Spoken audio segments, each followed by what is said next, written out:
Copper की पट्टी लगाकर करें वास्तु दोष का निदान।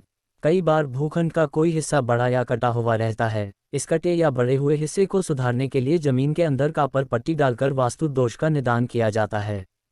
तो आज हम आपको बताने जा रहे हैं कि कॉपर पट्टी के जरिए कैसे वास्तु दोष से छुटकारा पाया जाता है। कुछ पुराने निर्माण कार्य जिसमें भवन के पीछे दक्षिण या पश्चिम हिस्सा उत्तर और पूर्व की अपेक्षा ज़्यादा खुली हुई हो तो भी भवन के दक्षिण या पश्चिम भाग में कापर पट्टी डालकर पीछे के भूखंड को अलग किया जाता है। कॉपर की पट्टी लगाने का अर्थ है भूखंड को दो भाग में बांटना। कॉपर की पट्टी एक अर्थिंग का काम करता है। कॉपर को एक ऊष्मा का सुचालक माना जाता है, इसलिए कॉपर की पट्टी को आप सभी दिशा में उपयोग कर सकते हैं। अगर चांदी का वायर को आप लेकर लगा सकते हैं तो आप चांदी की पट्टी भी डाल सकते हैं, लेकिन कॉपर की पट्टी सस्ती है और चांदी की पट्टी महंगी होती है। जब सस्ती चीज़ उसी काम को कर सकता है तो महंगी लगाने की क्या आवश्यकता। ईशान में यदि टॉयलेट बना है तो उसको कापर पट्टी लगाकर अलग ना करें, नहीं तो ईशान कट जाएगा, वह उससे भी बड़ा वास्तु दोष है। कभी भी बिना ठीक से समझे कोई भी रेमेडी उपयोग नहीं करनी चाहिए।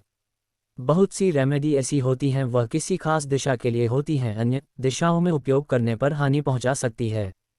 यदि ईशान बढ़ा हुआ है तो उसको सीधा करने की जरूरत नहीं है, क्योंकि ईशान का बढ़ना शुभ होता है।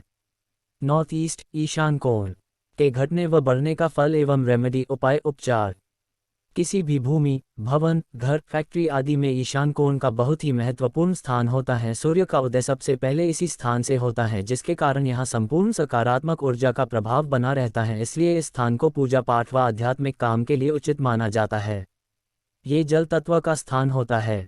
सकारात्मक ऊर्जा इसी स्थान से प्रवेश होकर ब्रह्म स्थान में जाती है, फिर वहाँ से सभी अन्य दिशाओं में जाती है। इस दिशा में किसी भी प्रकार का वास्तु दोष होना अनेक समस्याएं उत्पन्न करता है। यदि किसी भूखंड का ईशान कोण बंधा हुआ हो तो वहां रहने वाले लोगों के ज्ञान, भाग्य, समृद्धि, प्रसन्नता, उन्नति आदि में वृद्धि होती है। यदि किसी भूखंड का ईशान भाग कटा हुआ है या इस भाग में कमी है तो उस भूखंड में रहने वाले लोगों में अप्रसन्नता, मानसिक तनाव, आत्मविश्वास में कमी, जीवन में अशांति, बड़े पुत्र के जीवन पर संकट, संतति हानि आदि की वृद्धि होती है। इसके उपाय के लिए कॉपर के पट्टी से ईशान के कटे हुए भाग को बराबर करें। ठीक ईशान के कटे हुए भाग पर कटे हुए भाग की दिशा की ओर एक दर्पण लगा दें। कोई भी दर्पण यदि कहीं पर भी लगाया जाता है तो उसमें मालिक का सर अवश्य दिखाई पड़ना चाहिए, कटना नहीं चाहिए। थोड़ी भी शंका हो तो पूछ सकते हैं। जय माता दी। कृपया चैनल को सब्सक्राइब कर दें। धन्यवाद।